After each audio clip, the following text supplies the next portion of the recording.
doing, have been obsessed with over the last year. That's why you have people like Paramahansa Yogananda, who is the Kriya Yoga master, who basically introduced so many of these Eastern concepts to the West in the 1900s. And he was coming over to the US and saying, this thing's a dream. You're in a dream. You're in a cosmic. He actually called it a cosmic projector screen because projectors were just starting at that point, that there's a beam of light, and that that's what we are. And so if you wonder, well, why haven't other civilizations said that we're in a game? Why haven't they told us that then?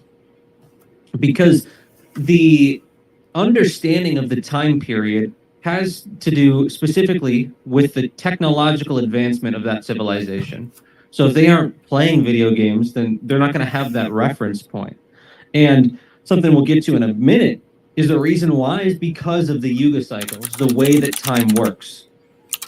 And it's very clear when you understand these Eastern traditions that time is cyclical. It's not just the Judeo-Christian myth, which gives us the sense that time is running in a straight line and that there's creation, and then at the end, that's it. That's not the model that we're working with today. There's actually a very different model. And so some more evidence that we may in fact be in a video game, which is, I think it's probably the most important thing. That's why I've dedicated my life to this. I think it's pretty important that we understand exactly what is happening in the background first. Because if we don't have that background understanding, we can talk about all these other things outside of us, but if we don't know who we are, how can we access our power? If we don't know what we are, if we don't know where we are. So that's why we're getting into it. So some more evidence of this. Let's go to the science. I heard Brittany say yesterday, we are all one, and I'm sure we've heard so many people say this, but how could that work scientifically? It's interesting to think about.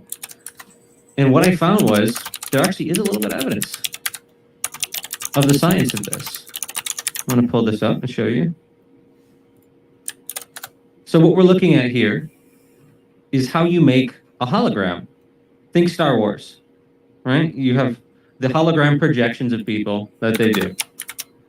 All right, I'm big into movies. I just did a video about Kratos, God of War, and the truth hidden in plain sight in that. And so how you make a hologram is, you can see there's a beam splitter. You have a diffusing lens over here, and the laser has to bounce off the mirror twice. And then there's another diffusing lens. And then both, the beam that was split comes back together. So it's split in the same way that you would have a prism. If you've ever heard of a prism, sometimes you can hang them up. You have one source of light that is split into all the different colors. And it's the same premise here, then that light comes back together to make the holographic plate. And I wanted to show you this because it's really hard to explain if you don't have a visual. So that's the first part of this, right? Okay. Now let's talk about the second part. Let's see if we can get this here. Okay, now, let's just read what it says on figure 2 here. Unlike normal photographs, every portion of a piece of holographic film contains all the information of the whole. Thus, if a holographic plate is broken into fragments, each piece can still be used to reconstruct the entire image. You know, this reminds me of the phrase, the entire universe is within you. How could that be possible? It would be possible if our universe worked on holographic principles. And some references for this, if you want to do your own research on this, highly recommend the book Holographic Universe by Michael Talbot. And so what this is saying, if that doesn't make any sense to you, is that if you break up the piece of film into a bunch of different pieces, you can shine a laser on just one piece and get the entire image. So now let's take that to a grand scale. If I'm talking about the universe is within everything, the entire universe is within you. Christ consciousness is the premise that there is an omnipotent Christ-like energy in the same way Krishna consciousness. It's the same thing in the East. People in the West just haven't researched to understand that these are concepts that have been around for a long time.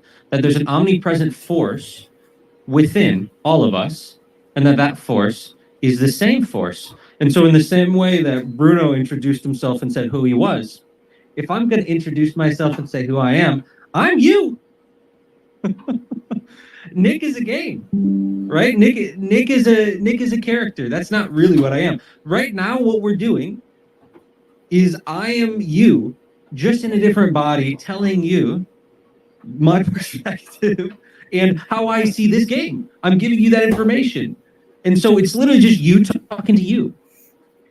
And it's so funny because if anybody has a fear of public speaking, I've been saying this for so long, what I do is I just look out into the audience and I'm saying, hey, this is just me. I'm just talking to 200, 500 versions of myself. Why would I be nervous that I'm talking to myself here?